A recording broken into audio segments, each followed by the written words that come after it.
Akhirnya kami membuat konten unboxing atau bongkar dus membahas motherboard Z690 yang menggunakan DDR5. Sebelum-sebelumnya kami selalu membahas motherboard Z690 yang masih menggunakan DDR4. Dan di hadapan saya saat ini ada sebuah motherboard dari Aorus, yaitu Z690 Aorus Master.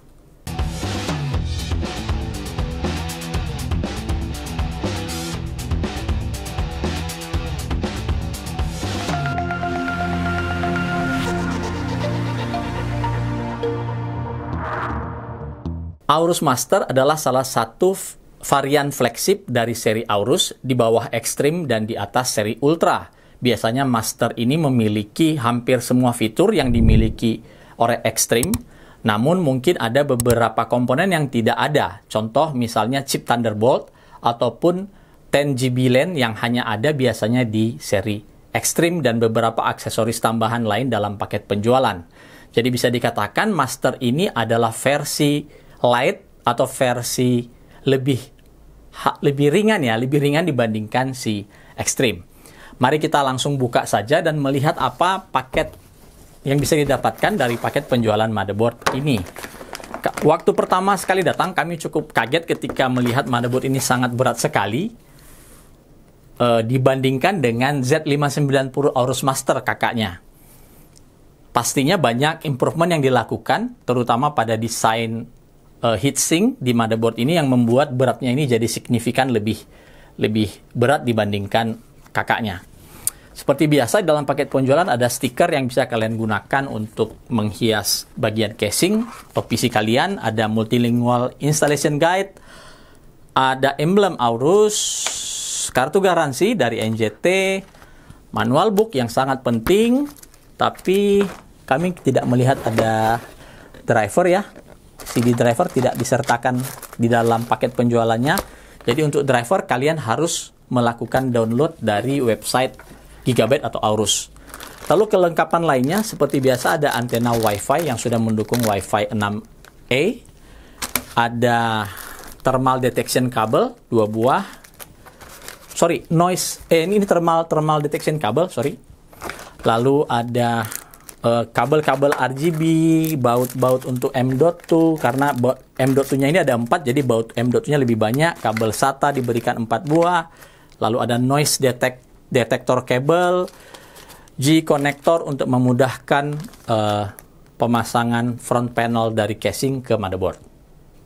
Kita mulai dengan membahas fitur yang terlihat di atas motherboard ini. Kesan pertama berat karena kalau melihat dimensi dari heatsinknya ini luar biasa besar dan salah satu motherboard yang paling kompleks dengan desain heatsink yang luar biasa yang hampir menutupi semua permukaan PCB ini.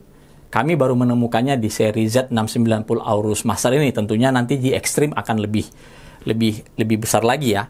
Ada 2 buah konektor IPS 8 pin untuk CPU sebagai pemasok daya untuk prosesor. Kemudian 4 buah slot memori DDR5 yang mendukung hingga DDR5 6666 by XMP.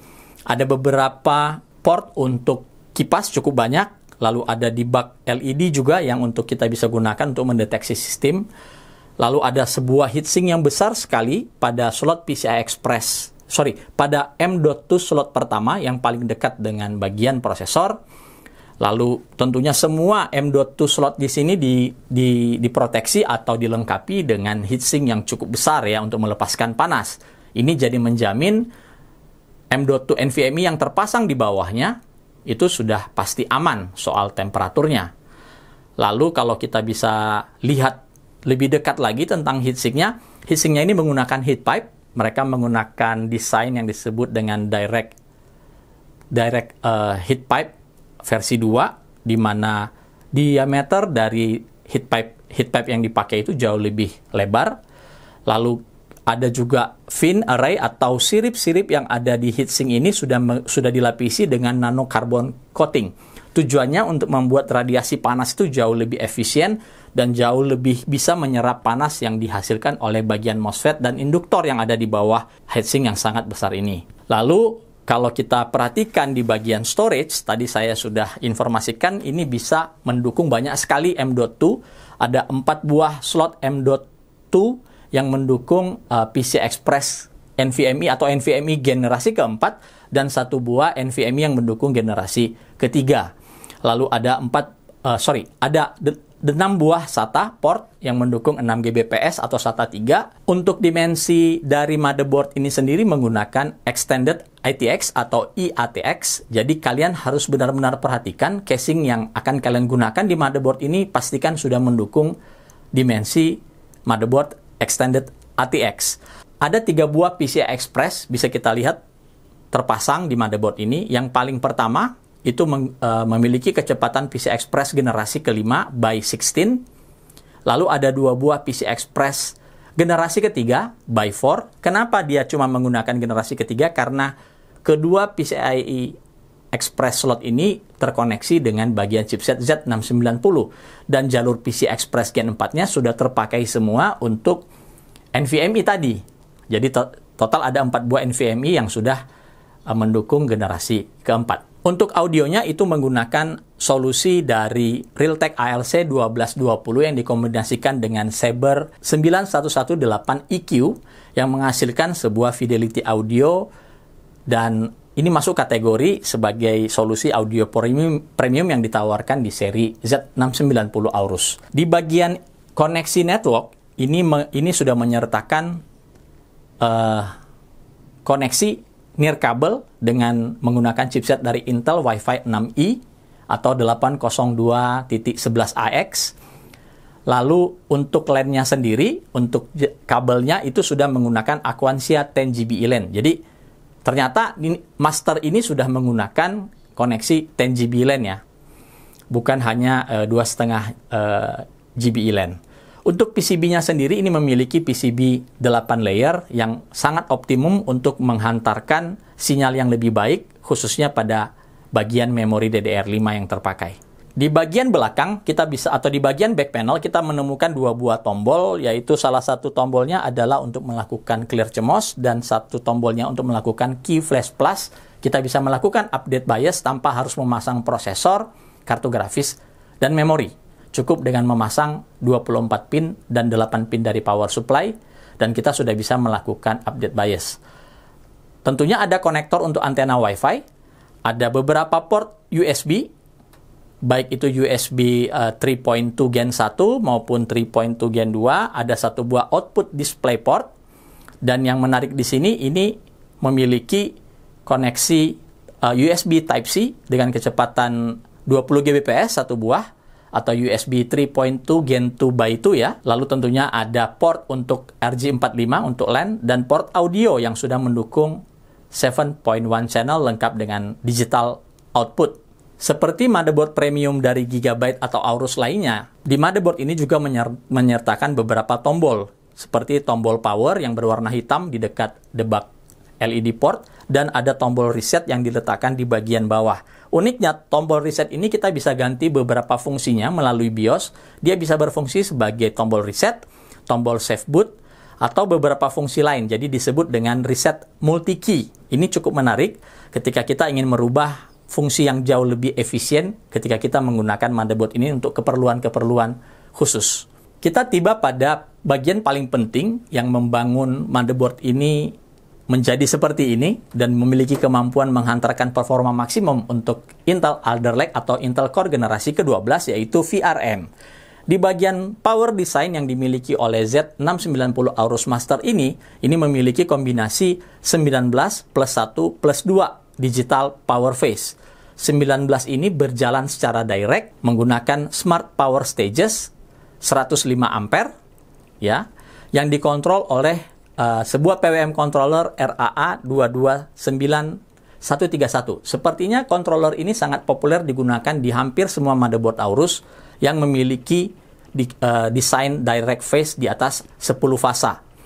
Lalu untuk MOSFET-nya itu menggunakan Smart Power Stages juga dari Renesas RAA 220105. Seperti tadi saya informasikan, ini sudah ratingnya 105 ampere. 1 buah Smart Power Stages untuk VCCGT yang mengatur untuk IGP onboard kalau kita menggunakan prosesor yang memiliki IGP yang onboard, yang memiliki IGP onboard, yaitu memiliki spesifikasi rating 60 ampere, dan untuk VCC aux-nya yang mengatur tegangan untuk PCI Express dan eMMC-nya itu terdiri dari 2 buah digital driver MOS berkapasitas 70 ampere.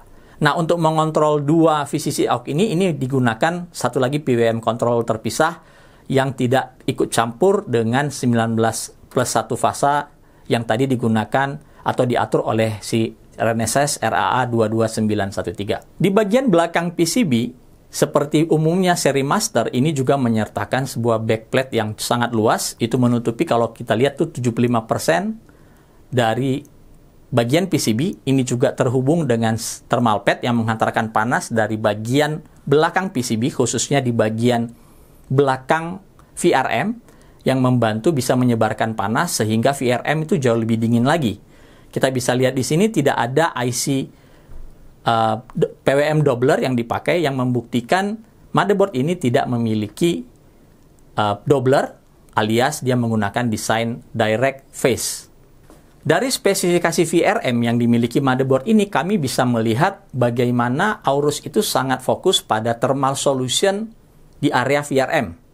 Area yang bertanggung jawab untuk memasok daya pada prosesor Intel Core generasi ke-12. Dan dalam pengujian yang pernah kami lakukan sebelumnya, memang terbukti draw power yang dibutuhkan oleh prosesor Alder Lake ini cukup tinggi dan membutuhkan sebuah solusi VRM yang sangat serius. Kita lihat, dibandingkan Z590 Aorus Master atau kakaknya, banyak sekali peningkatan yang terjadi mulai dari spesifikasi Smart Power Stages, jumlah fasa yang dipakai, dan juga khususnya desain heatsink yang luar biasa lebih premium dibandingkan si kakaknya. Kami rasa ini yang membuat faktor utama harga dari motherboard Z690 ini lebih mahal atau lebih premium dibandingkan Z590 di kasta yang sama. Aorus Master ini sudah dikenal sebagai salah satu motherboard premium bagi para pro gamers, tapi juga bagi para enthusiast dan overclocker. Motherboard ini memiliki fitur-fitur overclocking yang cukup advance dibandingkan seri-seri di bawahnya. Dia bisa, pertama ya, otomatis karena dia memiliki heatsink solusi thermal yang sangat baik, ini sangat ideal untuk digunakan pada praktek overclocking untuk meningkatkan kinerja prosesor Intel Alder Lake yang kalian punya.